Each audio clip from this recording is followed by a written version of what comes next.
pétringle. Il faut que ça s'arrête. Vous n'avez pas dit au départ. Dans les questions géopolitiques, quand vous regardez, il faut aussi retourner dans l'histoire. Vous qui avez les portables là, et regardez sur les portables. Houphouët-Boigny l'a dit. Thomas Sankara l'a dit.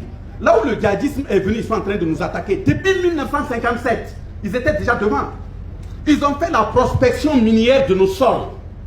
Moi, j'ai fait mon stage au Niger. J'ai lu tous les documents quand je faisais mon ingénierie minier. Tous les bouquins qui ont été laissés avant 1960, il a été dit que le Burkina Faso n'a aucune trace d'or. Aujourd'hui, on a combien de mines d'or? Ça veut dire on fait les papiers, on vient, on fait la prospection, ils gardent les vrais résultats, on fait des faux papiers, on nous laisse, et puis ils vont s'asseoir. Quand ils sont prêts maintenant, ils reviennent, quelques semaines de fouilles là, oui, il y a de l'or ici. En bon, vous êtes plus malin que qui? Aussi on voit. Aujourd'hui, il y a combien de mines d'or? On a même dit qu'au Burkina, il n'y a pas de trace de diamant. J'ai dit ça, c'est faux. Parce que quand tu prends la formation géologique de Banfora et autres, c'est la même chose que Tortia en Côte d'Ivoire. Il ne peut pas ne pas avoir du diamant ici. Voilà des permis de prospection diamantifère qu'on est en train de faire à Banfora. Même le pétrole, on va en trouver sur notre sol. Et c'est pour ça que les gens vont en train de débattre. Et comme ils savent qu'il y a toutes ces ressources, ils se sont retrouvés en 1957.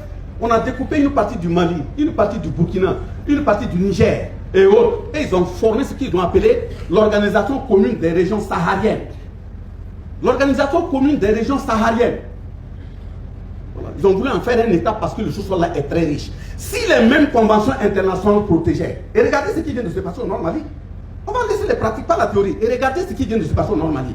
Comment vous allez dire que vous êtes là au nom de l'ONU, l'administration, et que le Mali dit il veut sa souveraineté. Et dans les mêmes accords, il est dit, si vous devriez quitter un camp, vous devrez faire en sorte que, même s'il n'y a pas de matériel, les bases là où vous êtes là, c'est l'armée légale qui doit venir prendre. Mais pourquoi subitement vous disparaissez et vous laissez des bandits viennent occuper? Et vous partez même laisser du matériel que des bandits viennent occuper. Il y a un problème, ces conventions la protègent qui?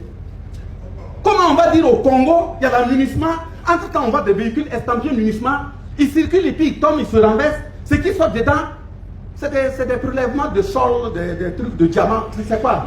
Ça, c'est munissement. Et si effectivement les mêmes conventions devaient protéger le pays, un pays qui dit je vais aller véritablement me rendre indépendant, chercher mon partenariat pour pouvoir me développer, ça aussi ça devient un problème. Quand je dis ça devient un problème là, toutes les décisions qui ont été prises aujourd'hui, dans notre temps, avec le capitaine en tête, ceux qui sont en face là, je le dis, je le répète, ce n'est pas des enfants de cœur. Je répète, ce n'est pas des enfants de cœur. Et de ce point de vue, s'ils arrivent à mettre la main sur l'équipe dirigeante, voilà pourquoi je dis que ce n'est pas une question de temps.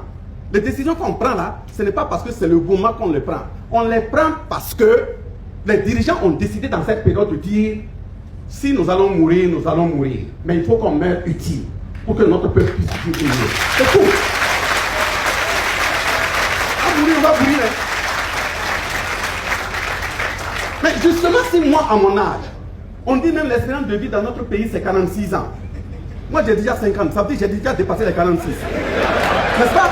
Tout le reste que je prends même compte de l'air, c'est de la bonification. Ça veut dire que même je peux quitter la salle tout de suite et devant là ne plus avancer. Et moi, j'ai peur de mourir pour sauver ceux qui n'ont même pas l'espérance de vie. Moi, je suis qui? C'est nous qui devrions mourir. Donc, je lance un appel à l'ensemble de mes collègues vieux là. Dès demain matin,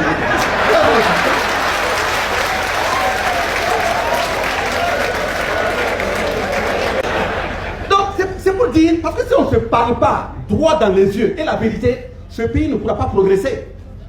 Il ne pourra pas progresser parce que les plaies sont profondes. Les plaies sont payantes. Il ne faut pas qu'on mente à la jeunesse. Il y a un sacrifice à assumer. Et ce sacrifice à assumer, nous, notre rôle là, même si demain on n'est pas là, qu'il y ait parmi la jeunesse des gens qui peuvent prendre la place et continuer de façon ferme. Votre indépendance ne va pas vous la donner. Hein. Donc, de ce point de vue, quand vous regardez les mêmes conventions qu'on dit que oui, il faut protéger les peuples et autres là, vous n'avez pas suivi le représentant d'Israël. Regardez ce qu'il a fait au même siège de l'ONU, non? Un rapport de droits humains, il arrive, il prend ça devant tout le monde, il déchire, il jette. Les conventions sont où? Comment on va dire le Burkina? On dit oui, il y a eu un coup d'État dont on suspend les aides. C'est ce que j'ai dit aux ambassadeurs. Madame, excusez-moi. Hein. C'est ce que j'ai dit aux ambassadeurs. Probablement qu'elle était là même ce jour.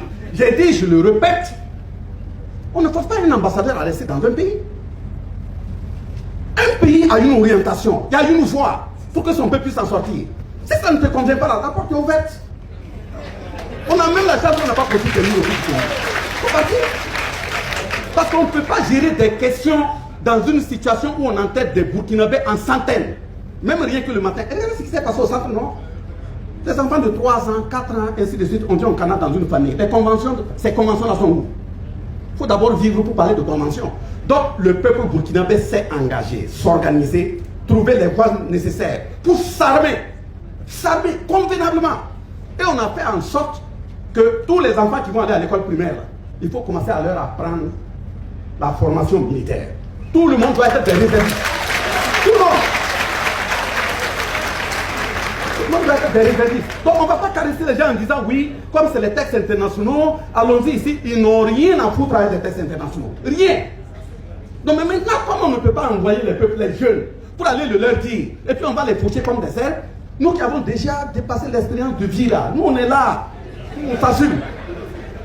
Il faut qu'on se le dise et qu'on avance. Parce que vous prenez par exemple, quand nous sommes intervenus, on a payé des armes en voulant respecter les normes. On paye des armes. On dit qu'il faut informer la CEDEAO. On informe la CEDEAO. Oui, il faut informer la France. Ça passe par là-bas. Et tout ça là, il faudrait que ce soit eux d'abord leur accord. S'ils sont d'accord, ils acceptent qu'on nous appelle des armes. S'ils ne sont pas d'accord, on dit débloquer. En bon, c'est des moustiques qui meurent ici. Non? Ce sont nos frères. Si nous entendons qu'il y a un lieu où on peut payer des armes, si nous entendons qu'il y a un lieu où on peut payer des caméras pour sauver et sauvegarder, protéger ce peuple burkinabé, nous sommes prêts au prix de notre vie à aller les archiver. Comme eux aussi. Vous êtes venus essayer pour voir si on est mort, on est vivant. Et le problème, ce n'est pas seulement le fait de lutter contre le djihadisme. On va finir avec le terrorisme, on va finir avec ça. Seulement, même après le terrorisme, quel que soit là où tu es là, quand tu veux parler du Burkina, tu pèses d'abord tes mots avant de le dire. C'est des jeux d'intérêt. Et ces jeux d'intérêt, si on peut exterminer le Burkina et puis soutirer les ressources là, ils vont le faire. Et comme ils savent qu'ils ne peuvent pas souvent venir directement, c'est ce qui fait qu'ils donnent des bourses. On donne des bourses. Vous voyez que quand par exemple on dit oui, 100 bourses par-ci, 200 bourses par-ci, vous voyez que c'est du jeu. Les calculs sont faits. Tous ceux qui ont fréquenté en France et autres là, ils ont un fichier. Voilà, si tu es un militaire et autres là, officier, ils ont un fichier sur tout un chacun. Quel est ton comportement? Qu'est-ce que tu aimes? Qu'est-ce que tu n'aimes pas? Est-ce que c'est le riz gras? Est-ce que c'est les femmes? Est-ce que c'est l'argent? On connaît. Mais maintenant, si on veut t'utiliser, on entre dans ce fichier, on t'enlève et puis on fait ce qu'on veut faire. Donc vous n'allez jamais voir une peau blanche forcément parmi vous. Il y a des gens qui ont la peau blanche, qui ont le contenu, le crâne africain. Mais il y a des gens également, des frères qui ont la peau noire, mais le contenu est tout autre chose. Et ce sont eux-mêmes qui sont plus dangereux. De la même façon qu'à la traite négrière, on a trouvé des frères attraper d'autres frères, remettre. À la colonisation, on a attrapé des frères qui ont attrapé d'autres frères, remettre. Nous ne sommes pas dans un système où des frères n'attrapent pas d'autres frères. Hein. Ça continue. Quand tu peux prendre 2 milliards, 3 milliards pour bousiller tout un gouvernement en termes de coup d'État, ce n'est pas différent de la traite négrière. La souveraineté d'un pays ne peut avoir lieu sur la base de sentimentalisme. Ce n'est pas possible. Ou vous vous assumez, ou vous partez. Et de toute façon, moi j'ai toujours dit, quand dans nos ça chauffe là, vous commencez à fuir, on fuit pour aller où? On fuit pour aller où? Pas qu'on dit à tout le monde de secourir l'administration. Vous qui serez envoyé sur le terrain là. On a pris un texte en conseil des ministres. Et les armes sont en train de venir. Il faut qu'on vous forme. Si vous êtes à la justice, si vous êtes à la justice, vous êtes en train de programmer, vous avez programmé un jugement, le jugement est en train de se dérouler, vous entendez qu'il y a des crépitements dehors, vous déposez le code pénal, vous prenez la calache.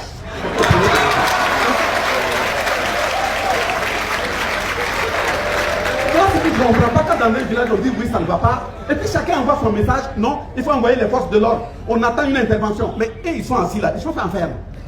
Ils ne sont pas fait en faire. Et pour terminer, voilà pourquoi nous avons dit quand la force culturelle là, c'est ça aussi, nous avons interpellé tous les dieux. Et aujourd'hui les gens ont commencé à agir. Est-ce que vous avez vu dans 2 ans passés, un dieu qui avait le courage de faire sortir ses éléments et faire ses sacrifices en public? Ça n'existait pas. Mais aujourd'hui ça commence à arriver. On a les forces, si ce sont les forces, il y en a. Mais maintenant, n'ayez pas peur. Il ne faut pas qu'on se trompe. Soit bien mettre cravate le matin, tout droit, et pourtant la nuit qui était dans le village. Donc, beaucoup de courage à vous. Je répète en synthèse que la question de la souveraineté des États ne se négocie pas. Ça ne se négocie pas. Il ne faut pas qu'on se trompe. Hein.